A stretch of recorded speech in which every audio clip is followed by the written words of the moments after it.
तो अब जहांगीर शाह की बारी आई, ठीक है। जहांगीर शाह अब किंग हो गया, राजा हो गया।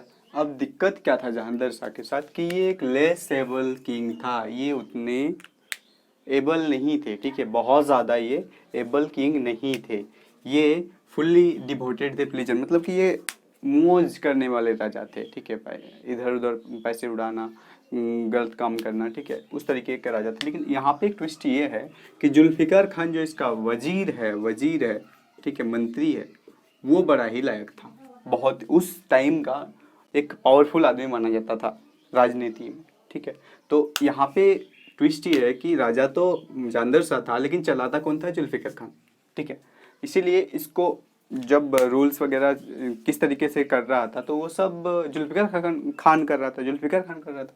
तो उन्होंने क्या किया, सब जैसे कि इससे पहले बहादुर शाह ने क्या किया था, सब आमने सामने के राजाओं के साथ उन्होंने क्या किया था, एक रिलेशनशिप, फ्रेंडली रिलेशनशिप रखा था। इन्होंने फ्रेंडली रिलेशनशिप को और थोड़ा बढ़ाया और अच्छा किया। राजपूत राजाओं, हिंदू राजाओं और मराठा सरदार के साथ इन्होंने और अच्छा वाला फ्रेंडशिप रिलेशंस बनाया। इसमें से जैसे कि काफ़ी हिंदू राजाओं को इन्होंने हेल्प किया। और अब क्या किया, जैसे कि बहुत पहले मुगलों के पहले टाइम में जब अकबर राजा हुआ करता था, उस टाइम उसके दरबार के अंदर हिंदुओं को भी आने का, मतलब कि जगह देने दिया गया था, अब भी दिया जाता। अब यहाँ पे भी इन्होंने भी बोला कि हाँ अब जगह दिया जाएगा।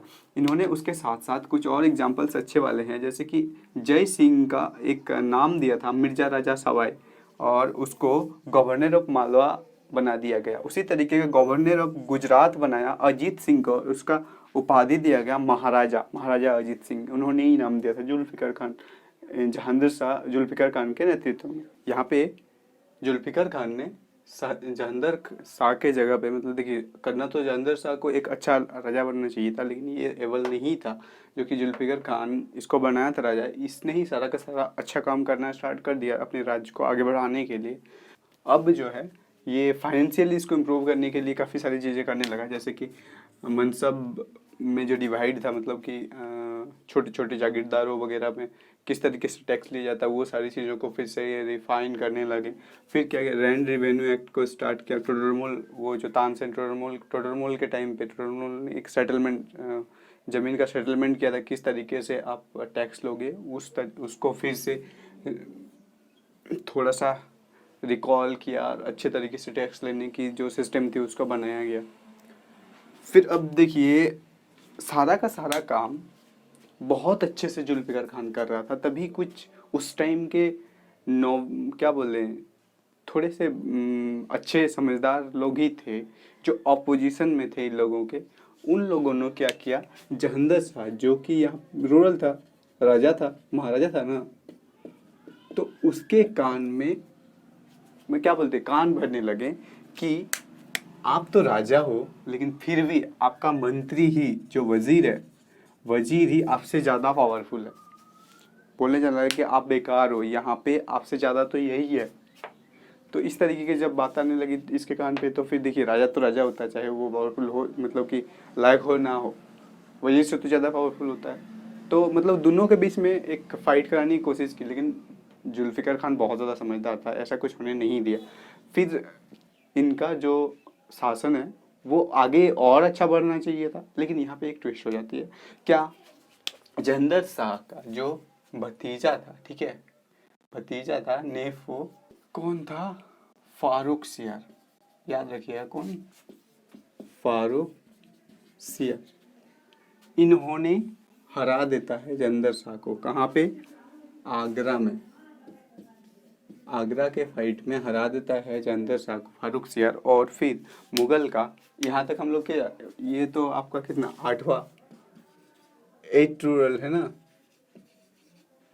अब मुगल का 8वां बादशाह था ये जहांगीर शाह। अब इसके बाद आ जाता है आपका फारूक सियार, ठीक है। अब हिस्ट्री स्टार्ट होती है फारूक सियार की। देखिए यहाँ पे मैंने जैसे बताया कि फारूक सियार की अब बारी है, मतलब फारूक सियार ने अभी किसको हराया? जहांगीर शाह को। कितने में? 1713 में, ठीक है, 1713 में फारूक सियार ने, तो 1713 में फारूक सियार ने किसको हराया? जहांगीर शाह को, और फारूक सियार बना मुगल बादशाह, ठीक है। कितना? 7वां, 8वां, 9वां बादशाह, ठीक है। अब देखिए, फारूक सियार डायरेक्टली तो खुद से ही नहीं हरा सकता एक बादशाह को, उसके पीछे कोई ना कोई होंगे। तो उसके पीछे थे सईद बदर, ठीक है, सईद बदर। सईद बदर कौन कौन थे, उसका एक्चुअल नाम क्या था? अब्दुल्ला खान और हुसैन अली खान, दो भाई थे जो जो मिल के इसका नाम मिला के बोला जाता था सईद ब्रदर्स। ये बहुत ही फेमस उस टाइम के पॉलिटिकल मंत्री हुआ करते थे। तो फारूक शियार को इन्होंने ही हेल्प करके, मतलब कि सपोर्ट करके अजंदर शाह को हराया और इसको बादशाह बनाया था, ठीक है। अब पिछले बार की तरह जैसे जहांगीर शाह भी एक एबल रूरल नहीं थे, एक अच्छे शासक नहीं थे, लेकिन जुल्फिकार खान जो बहुत स्ट्रॉन्ग था, उसकी वजह से उसका जो भी साम्राज्य तो बड़ा ही अच्छा तरीके से चल रहा था। यहाँ पे फारूक सियार भी एक लेस एबल रूरल था, लायक नहीं था, कम लायक था। लेकिन ये सईद ब्रदर्स बहुत ही स्ट्रॉन्ग था। लेकिन यहाँ पे क्या है ना कि ये स्ट्रॉन्ग तो था लेकिन थोड़ा सा अलग टाइप का माइंड का था। माना जाता है कि इसके टाइम में